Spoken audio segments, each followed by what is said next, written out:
there. Kaya ano ba yung mga specifics na, na gusto nating hilingin sa Korte Suprema? Well, I cannot discuss the specifics of that petition because of the subject is a rule. But what I could tell you is it's a petition for certiorari and prohibition, basically questioning the validity of the fourth impeachment complaint that was referred by the House to the Senate because of constitutional considerations, particularly the circumvention of the one-year bar rule under Section 3, Paragraph 5 of Article 11 of the 1987 Constitution, which says that no impeachment proceeding shall be initiated against the same official more than once within a period of 1 year. Now, in this case, and without going into the merits of our the petition that we filed, because this is something that we already asked, or we are asking the Supreme Court to rule on. It's our position and belief that the actions taken by the House of Representatives in respect of the three prior impeachment complaints before it decided to finally transmit what it purports to be a verified resolution signed by supposedly and allegedly a certain number of members of representatives that again supposedly comply with the required number of votes is something that is not permitted by the Constitution, particularly that one-year bar rule. Because if you, and this is something that's available to the public, you would recall that there were already pronouncements as early as December. There were three prior complaints that were filed on December 2, December 4, and I think December 19 or 18. And immediately after, there were official reports and interviews and public pronouncements that were made by the Secretary General that supposedly these three complaints were already verified and ready for transmittal to the Speaker, but never did. And then suddenly, you see a fourth impeachment complaint that was suddenly referred to the Senate on the last day of the session.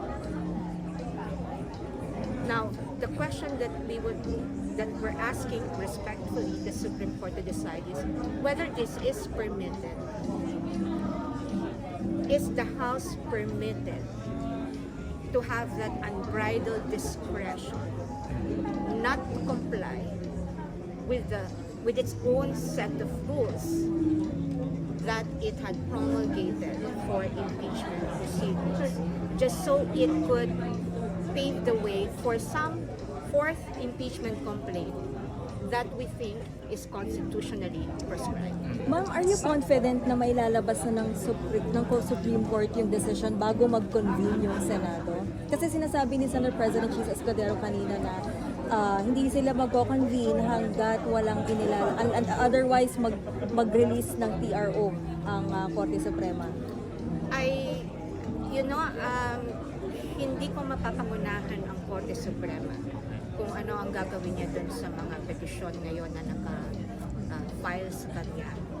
But if you're asking me if I want something or a resolution, or if we're hoping for some immediate resolution from the Supreme Court, I think pangarap naman yan ng bawat abogado diba?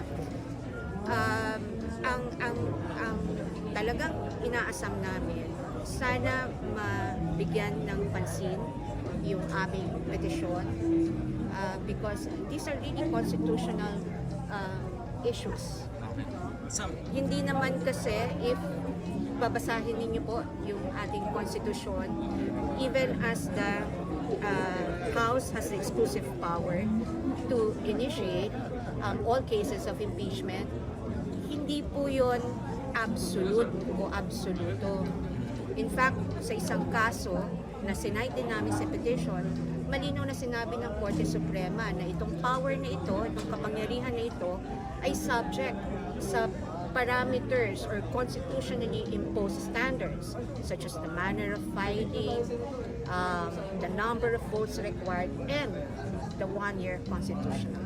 Some House lawmakers say, ma'am, na sa this is signature, an... attorney, clears nyo din ba yung issue yung sa signatures kung talagang pinirmahan? Kasi parang walang picture sa nag-oath yung mga Ay, hindi ko po alam niyo po, sa totoo lang, humihingi kami ng certified true and correct copy from the Secretary General, and I think this is a request that was refused, no? the articles of Yes. There was we formally requested the Secretary General to provide us a certified true and correct copy of that. Some House lawmakers say, ma'am, na this is an act of desperation daw sa camp ng Duterte. Normal naman na ganun yung magiging reaction nila. No? I think sa kahit anumang issue na may magkatunggaling panic, may mga ganong reaction. Pero sa totoo lang, I don't think, hindi ko makita kung saan galing yung desperasyon kung pinag-aralan yung argumento. Ma'am, I've read Diba? I've read your petition po sa News Society and Convention.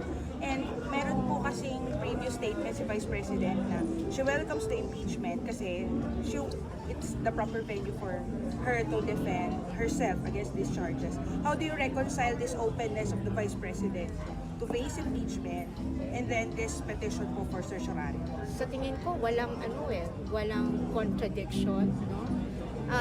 In fact, yung statement ni Vice President na she's willing to face whatever charges against sa kanya, I think hindi naman nagbabago yun. Hindi naman ibig sabihin na nag-file siya ng petisyon para questionin yung proseso.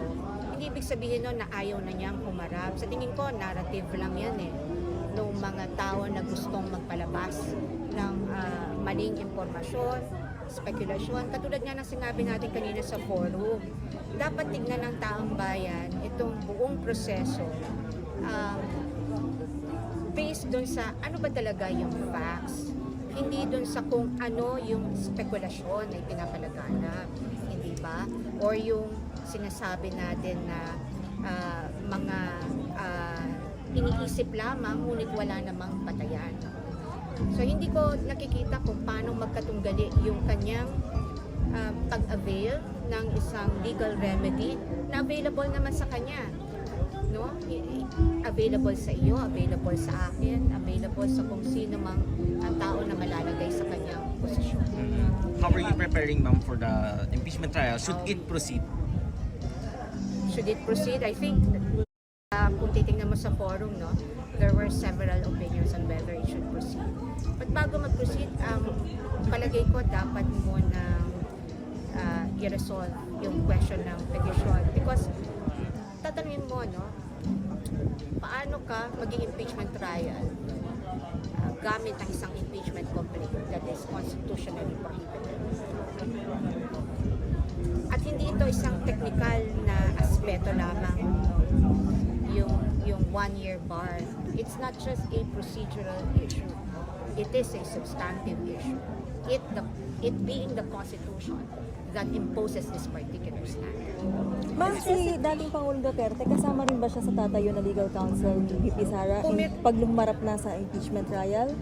Pumirma siya, the former president signed also the petition with us and along with Attorney Lucas Carbio.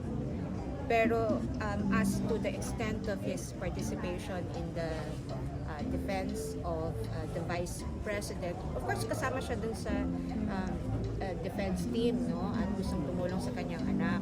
Pero yung extent ng participation, whether he would be as active as katulad namin, yan siguro maigit tanungin ninyo sa kanya.